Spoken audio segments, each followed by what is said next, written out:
पापा रामविलास पासवान देश के बड़े नेताओं में से एक थे। सरकार में मंत्री थे। गिनीज बुक ऑफ रिकॉर्ड में नाम था सबसे ज्यादा मार्जिन से चुनाव जीतने वालों में। इतना सब कुछ घर में था, उसके बाद भी आप शुरू के दिनों में राजनीति में इंटरेस्टेड नहीं थे। अब आई डोंट नो कि मैं इसको कैसे बताऊं। अरे अभी तो शुरुआत है। उस वक्त भी मैंने एक ईमानदार प्रयास किया एक ऑल्टरनेटिव करियर की। क्यों, कंगना रनौत पसंद नहीं आई या फिल्म करियर पसंद नहीं आई?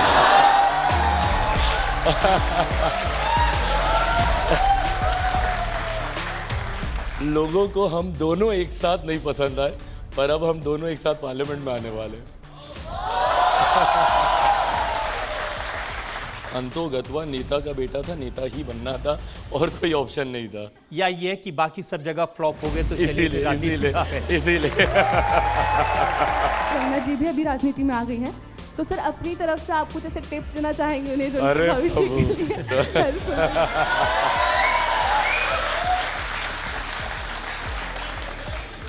मैं इतना बड़ा रिस्क नहीं लूंगा। वो अच्छा जानती है अच्छे से अपना भला बुरा, अपनी राजनीति वो अच्छी तरीके से साध रही है। अब जनता में से हम लोग सवाल ले लेते हैं।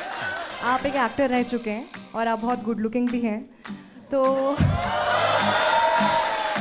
मेरा आपसे सवाल है कि क्या कभी ऐसा हुआ है कि कैंपेनिंग के दौरान किसी लड़की ने आपको प्रपोज किया हो? ऐसा नहीं होता, नहीं तो मैं ही ब्लश कर जाऊंगा, तो ऐसा नहीं हो मेरे साथ तो अच्छा है। देखिए, जब आपने कंगना रनौत के साथ फिल्म की थी उसमें तो आप बिल्कुल ब्लश नहीं कर रहे थे।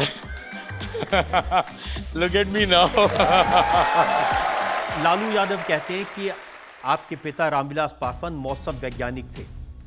वो पहले से पता चल जाता था कौन सी पार्टी जीत रही है। 2014 में आप मौसम वैज्ञानिक बने और आपने पापा को बताया कि मोदी जी की तरफ आ जाओ। उन्हीं का बेटा हूँ, उन्हीं के अंश हैं, उन्हीं के संस्कार हैं मुझ में, तो ये बात भी उन्हीं से ही, ये गुण कहीं ना कहीं आया कि उन्हीं की तरह मौसम के रुख को अगर मैं भाप सकूं। अब इसको मैं एक शुभ संकेत ही मानूंगा कि हमारी पार्टी या पापा जिसके साथ गए उसकी सरकार बनी और आप मोदी के हनुमान बन गए। I just said it on record one day कि वो मेरे दिल में बसते हैं, मुझे उनकी तस्वीर होर्डिंग पे लगाने की जरूरत नहीं है, तो दिल में बसने वाला जो है वो हनुमान बन गया। लेकिन देखिए, विरोधाभास है। रामविलास पासवान जी तो मंडल कमीशन लेकर के आए थे। वो हमेशा शेड्यूल कास्ट के लिए, जनजातियों के लिए, वंचित के लिए खड़े रहे। और अब आजकल लालू जी कहते हैं कि मोदी जी अगर तीसरी बार प्रधानमंत्री बने तो संविधान खत्म कर देंगे, आरक्षण समाप्त कर देंगे। और ये वो लोग हैं जो संविधान समाप्त होने की बात करते हैं, जिन्होंने संविधान का गलत इस्तेमाल कर देश में आपातकाल लगाने का काम किया। जो लोग आज लोकतंत्र की हत्या की बात करते हैं, जो लोग बोलते हैं कि देश में लोकतंत्र समाप्त हो जाएगा, तो इमरजेंसी में क्या हुआ था? मोदी जी से बात की है, उनकी गारंटी है कि आरक्षण कभी खत्म नहीं होगा। हम लोग सरकार के हिस्से में हैं पहरेदार बनकर, तो ऐसे में ये गारंटी प्रधानमंत्री की तो है ही है, पर आज की तारीख में गारंटी मैं भी दे सकता हूँ कि भाई जब तक चिराग पासवान है, कम से कम इस बात से तो डरने की जरूरत नहीं है कि किसी गरीब का कोई हक छीना जाएगा, ये विश्वास मैं दूंगा। कुछ समय पहले तेजस्वी यादव ने नवरात्रि के दौरान मछली खाते हुए वीडियो पोस्ट किया था, तो क्या आपको लगता है ये सही है? आप जिस तरीके के से मछली को आप लहरा रहे हैं, आप दिखा रहे हैं, फिर एक के बाद एक जूस की बोतल आप दिखा रहे हैं, ये वाटरमेलन का जूस है, ये ऑरेंज का जूस है, ये हम सत्तू बनाकर लाए हैं। के साथ जो एक साथी नेता बैठे हैं वो बोल रहे हैं कई लोगों को मिर्ची लगेगी, मतलब आप उसी सोच से आप करना चाह रहे हैं ना। आपकी इंटेंशन ही है कि आप एक बड़े वर्ग की, एक बड़ी आबादी की आस्था को आप कहीं ना कहीं ठेस पहुंचाने का काम करें। नवरात्रि का पहला दिन हकीकत है मैं भी उस दिन पूजा करके हटा था, and the first thing I see is him लहराइंग दैट मछली इन हेलीकॉप्टर। क्या मतलब है? वो कह रहे हैं कि अगर बीजेपी की सरकार तीसरी बार आई तो मोदी जी तय करेंगे आप क्या खाएंगे, रियली क्या पिएंगे, क्या पहनेंगे। भाई वो आज से नहीं, वो 2000 से सर्वोच्च पद पर बैठे हुए एक राज्य के मुख्यमंत्री थे। आज 25 साल होने को आ रहे हैं उनको। ना उस राज्य में कुछ गलत हुआ, ना देश में कुछ गलत हुआ। तो 400 पार हो जाएगा 100%। एक नीतीश कुमार जी ने आपको परेशान किया, हर्ट किया, अपमान किया और आपने गांठ बांध ली मन में? बिल्कुल नहीं। देखिए, मैं हमेशा पद का, रुतबे का, तजुर्बे का सम्मान करने वाला आदमी हूं। ये बात सच है कि उसको आपने अपने चाचा से ये कहा कि बकवास बंद करिए, आपके खून में और मेरे खून में फ़र्क है।